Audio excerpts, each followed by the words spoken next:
Good morning, everyone, and welcome. About a couple of months ago, we've set out to really try and understand what go-to-market teams are doing with AI. And so we surveyed nearly 300 go-to-market leaders, and we've interviewed dozens more, if not almost hundreds at this point. And what we learned is that everyone is using it. Now, that may be a surprise, that may not. There's a lot of nuances in actually how that looks in teams. So today, we're going to go through where we are today, what adoption looks like, where we're going next, and so those of you who might be just getting started, or those of you who are already on your journey, how you think about that next step, and how we're going to get there. Many of the folks in this room, we've all been around through the evolution of MarTech and sales tech, and a lot of those technologies took almost a decade to become pervasive, right? And so that gave us as go-to-market leaders time to catch up, time to figure out how we're going to adopt these things, time to integrate them into our teams and teach our teams. It is not that way with AI. In 3 years, AI has gone from nowhere to ubiquitous. And we've just never seen anything like this before. And so not only are you having to figure out how to incorporate it, but we are scrambling to catch up all the time, to catch our teams up on the capabilities, to figure out what's next. And that's just challenging, right? It's just incredibly challenging. We're seeing adoption happen in really two phases. That first phase, very focused on individual productivity. I mean, I'm going to venture to guess who's using ChatGPT in the room, or Gemini, or whatever. Okay. We're going to get into a little bit more what that means, but a lot of people that just starting themselves for their own daily activities, their own job, that's that individual productivity thing. How can I do more of what I'm supposed to be doing every day? Then the second piece is, how can I expand that to my team, across the function, and then across the org? Most people are still in that productivity phase, although starting to come out of it. Another way to think about this is that first phase is really about the quantity. How can we increase the number of activities that we do? Just raise that threshold on that individual capability, the capacity of people. And the second phase is really looking at things like, how can we improve the quality? How can we make better decisions as a result?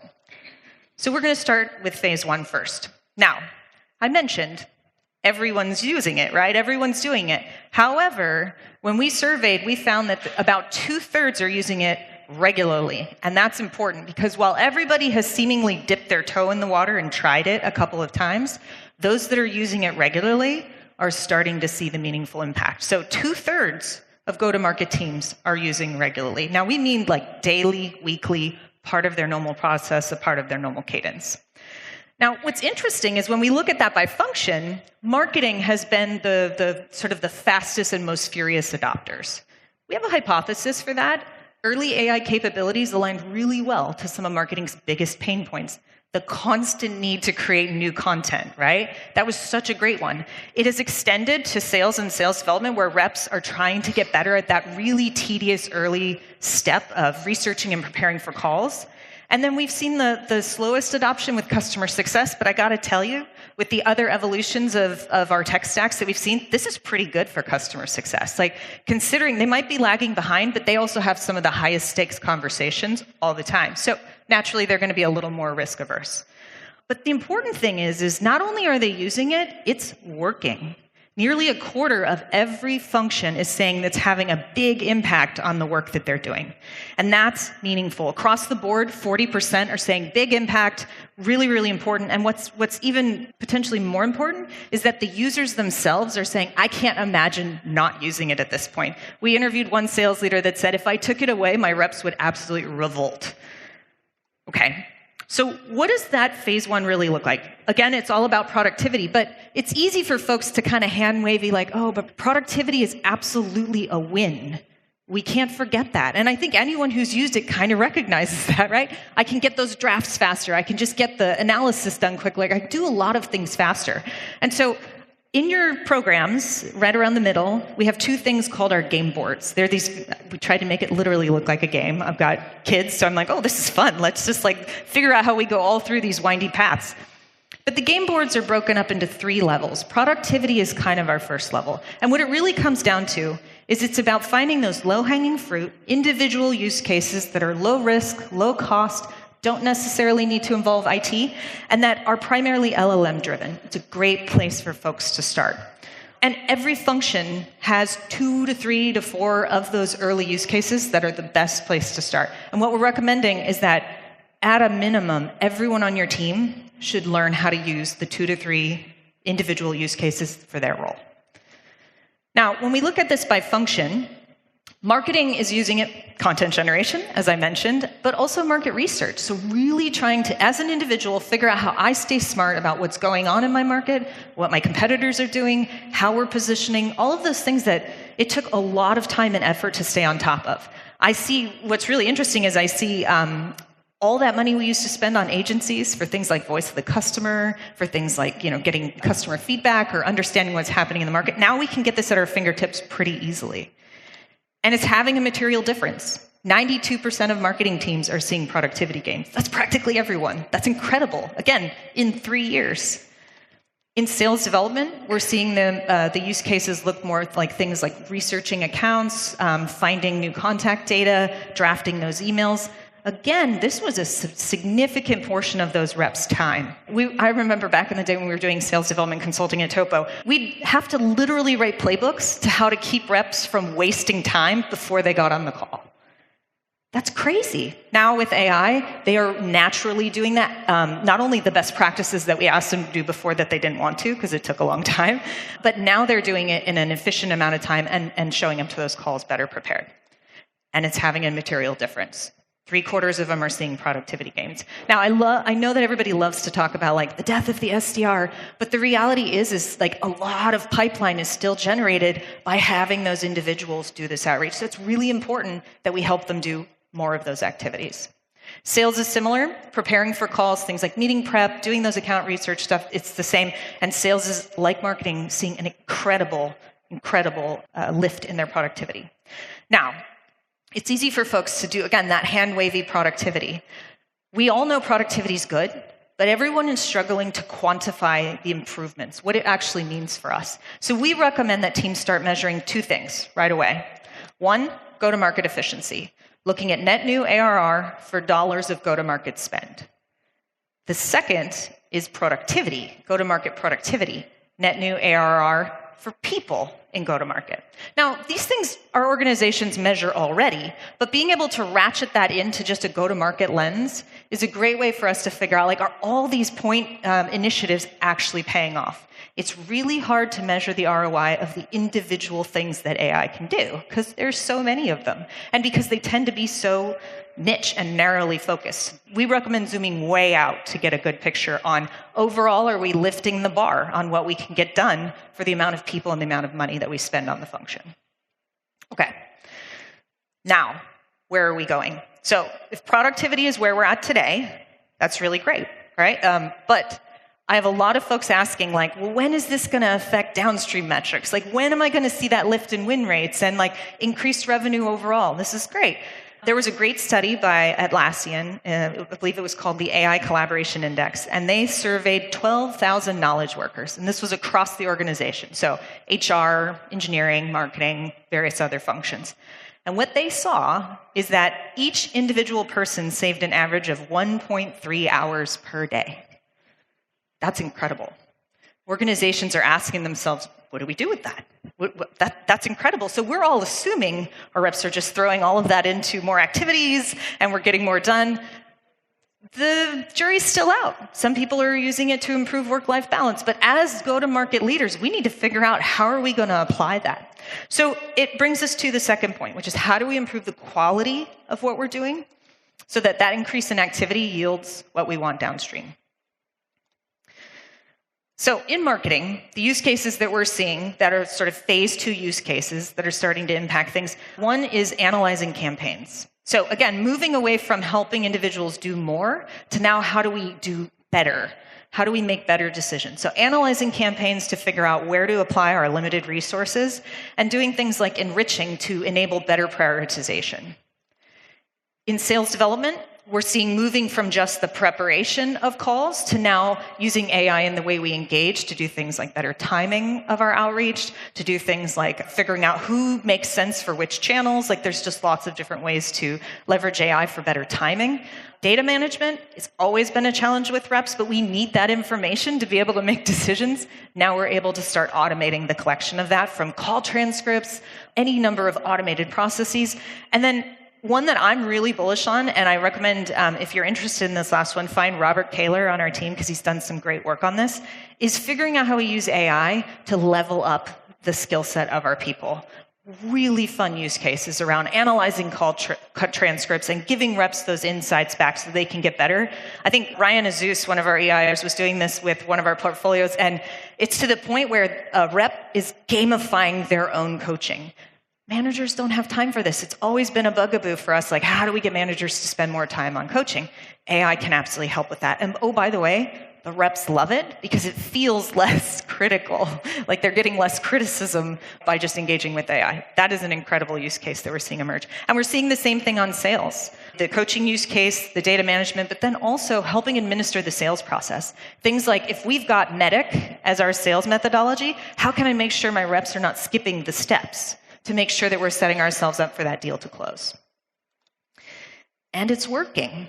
We're seeing these use cases actually have an impact on those metrics that you all care about. Increasing pipeline, improving conversion, increasing the rep's ability to attain quota, and obviously downstream revenue.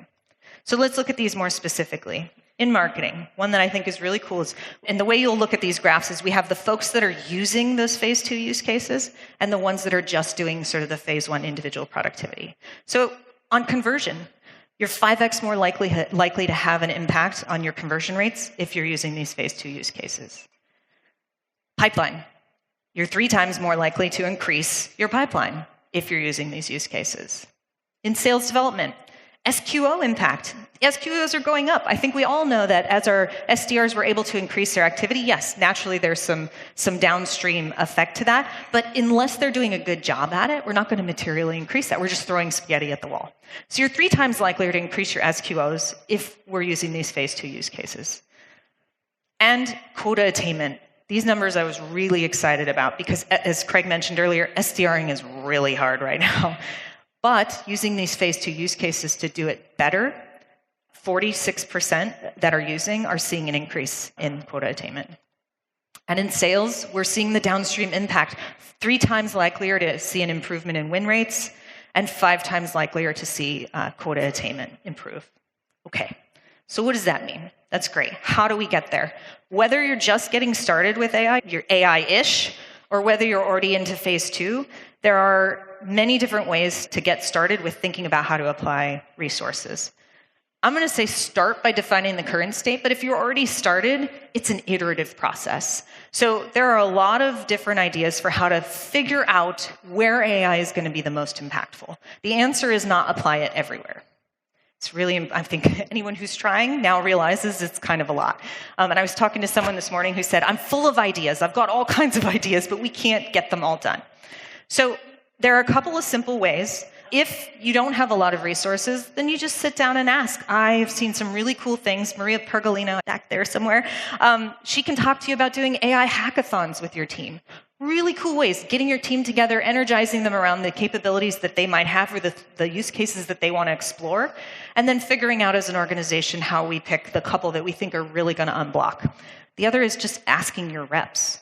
Reps know, your best reps know what are the bottlenecks in their process that if it could get easier, they could just fly. And then there are things like doing time studies where we actually sit down and document over a couple of days, like where does our team spend and waste the majority of time, and how could AI be used to automate that? Other folks in the team who might be ops, sitting down and mapping the workflows to get a sense for where automation might be helpful. And you're going to hear later from Mark Lale on this. He's done time studies with his team. What I thought was really cool is, sometimes we think we know what's working in our teams, but taking a step back to understand what those best practices of our top reps are and applying AI to automate those can have a material lift. I won't steal his thunder. He's going to share more. Now, the second thing you need to know about how to get there is we need to have a clear driver of these initiatives. There are a lot of teams that have some grassroots efforts scattered throughout, and we've seen it in the headlines, top-down AI initiative, mandates where it's like, we're going to be AI forward. But what's important to know is that in our data, if RevOps is involved and leading that, you're likely to have a bigger impact, 20% likelier to have a big impact from your AI initiatives.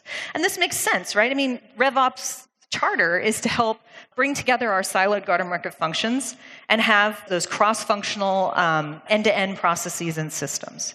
They're an ideal place to be the nerve center of our AI strategy. Now, don't worry, if you don't have RevOps, there are a lot of teams doing some really cool things with their BizOps teams or creating centers of excellence in a functional area. There might be a marketing center of excellence, there might be a sales center of excellence. You can do that, but eventually we do have to make sure we get back to that cross-functional viewpoint. And if RevOps sets the strategy, we need the go-to-market engineer to help execute it. I get asked this question a lot, this go-to-market engineer thing, is it a thing or is it just hype? It absolutely is a thing. And the reason why we think it's important is because RevOps has a lot of other things to do. They're managing the forecast, they're managing data and workflows and processes. AI cannot be a side-of-desk activity. With the changes that are happening with the models, with the changes that are happening in the vendor marketplace, we have to make sure somebody's on top of it. And that somebody is constantly thinking about how we're going to actually implement these things. Should we buy or should we build, which we'll talk about in a second. So 51% of the people we surveyed have either already hired a go-to-market engineer or are considering it. And again, is it a thing? It's becoming a thing. So you should definitely consider having somebody dedicated to that effort. And then if you do, you're more likely to have a big impact. It's worth doing.